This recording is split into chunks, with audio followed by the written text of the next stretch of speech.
somebody must be able to say that. That is not interference. That is somebody like an examiner on behalf of the people saying that the main purpose for your creation, the main purpose, not the only purpose, you have the areas of banking supervision and this and that, but the core function of any central bank governor or management team anywhere is price stability. And our own central bank over the last 20 years has not been able to achieve that. The question we should be asking them is, and there's this vacuum because there's nobody, authority or agency of government, that is challenging them and say, how come you're not able, in spite of all your best efforts, you are not able to achieve your price stability, the mandate of price stability? Can I draw your attention to the fact that our economy does not operate in isolation? And if you look at the communique that was released by the central bank at its last monetary policy meeting, it's mentioned the crises in the international markets, the Eurozone, debt problem, we're looking at what's happening in China. All of these dovetail into what happens to our economy. We get some little impact from all of these happen globally. And so when you talk about the central bank not able to maintain growth or inflation within a certain margin, would you say that the central bank itself would have been able to maintain that figure, whatever figure you think they should have maintained, without having to work in line with other markets around the world? I think you should distinguish between the impact of the global crisis, in inverted commas, and mismanagement of monetary policy.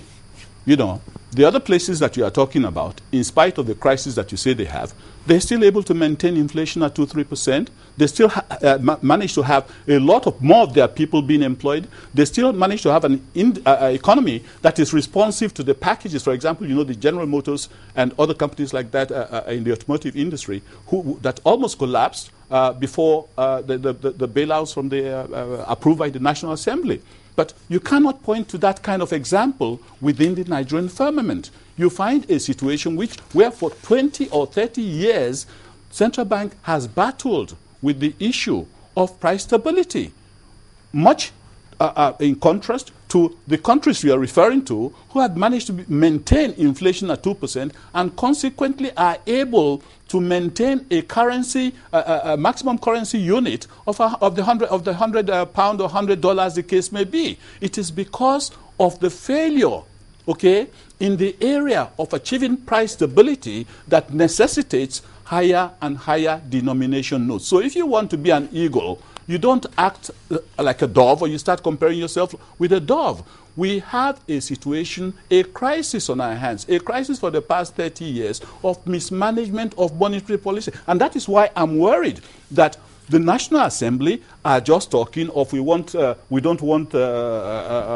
all the directors of the board of central bank to be, deputy directors or whatever. We need to be able to have somebody there. We need to be able to, oversight their budgets and things like that. That may be so. But the reality of the whole thing, the reason, the tar of the existence of the central bank is the maintenance of price stability. And if there is no agency of government that can say, Mr. Central Bank, what are you doing that? What is the problem? Why are you not able to put Nigeria's economy on the same pedestal as those economies that you keep referring to abroad? Those economies, for example, that have 100 unit currency as the maximum unit currency. Because why? They are able to maintain price stability. When you talk about mismanagement of monetary policy and maintaining price stability, can we say that you can maintain price stability without considering other fiscal policies? Because central bank work not just having to take over and manage the monetary aspect of the economy, of the macroeconomy itself, but looking at the physical part of it. The government itself, the central bank cannot say, oh, we would have to work on our own to maintain price stability without the physical, that's the government. Excellent. Being able to say, okay, let's work together, because it's driving alone the vehicle of monetary policy. It's going to be a bit of challenge for it to be able to achieve the result that you're talking about. You see, you have actually indicated the need, okay, for ensuring that there's some kind of interface, an opportunity for some kind of interface between the fiscal and the monetary policy. At the moment, because of the CBN Act 2000, you find that so much powers have been given to the CBN. For example, you find we have a coordinating minister of the economy, don't we? I mean, and that's supposed not to be just a finance minister, but to coordinate. Have you heard us say anything in the last few weeks or so on this issue of 5,000 naira note? I mean, this is so basically it means that there's a fissure between fiscal and monetary policy. But let me tell you something. You can get away with a bad fiscal policy framework, such like we have at the moment where, you know, recurrent expenditure is over 70%, while capital expenditure is 30%, and we are told that it will increase by 1% annually. I mean, that's laughable.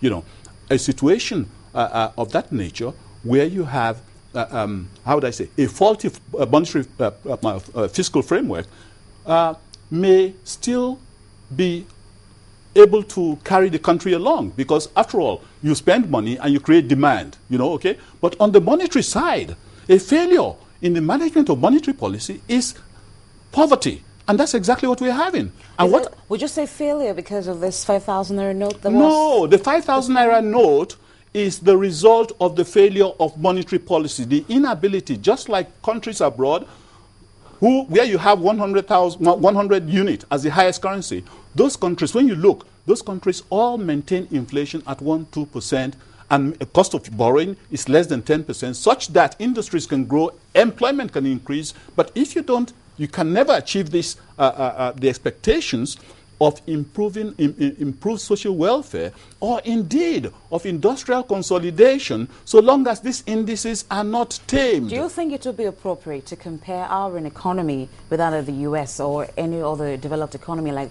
in the Eurozone, where they have the infrastructure needed? Because when you look in monetary policy instrument, like I mentioned, it doesn't work in isolation. Where in a country where you have most of the infrastructure on ground, and you look at Nigeria where we're just trying to put our acts together, would you say, do you think it would be appropriate to say we're not working in line as other economies that have gone ahead of us? You see, that's why I said before, if you want to be an eagle, you don't start comparing yourself with a dove. You start looking at what does the eagle do? How does its wings flap? How big are the wings? So that you can imitate. We're all trying to work and be part of the global village, trying to ensure that we're not left behind. Precisely. Bringing in a lot of innovation to help drive our economy. You cannot bring innovations that do not resemble the people that you want to imitate. I mean, the countries you are talking about, they don't have inflation at 11, 12, 15%, or core inflation at 15% and things like that. They don't have their real sector borrowing at 20-something% or thereabouts. You know, those are indices that already indicate failure. And as I keep saying, we have had this kind of destabilizing environment for the past 30 years or so. The question you should be... Which may not be the fault of the present it is the government. It is the present government, perhaps the central bank governor himself, who Einstein felt that it would be appropriate, based on their own variables, to say we would introduce 5,000 naira notes. No, you see, could they be held responsible for all of this? Look, I am telling you that the 5,000 naira note issuance, indeed in 2005 when they issued the 1,000 naira note, I did an article. I said it's 1,000 naira note now, it's going to be 2,000, 5,000, 10,000 naira, and in fact 20,000 naira in due course, unless you are able, or the central bank is able, to control inflation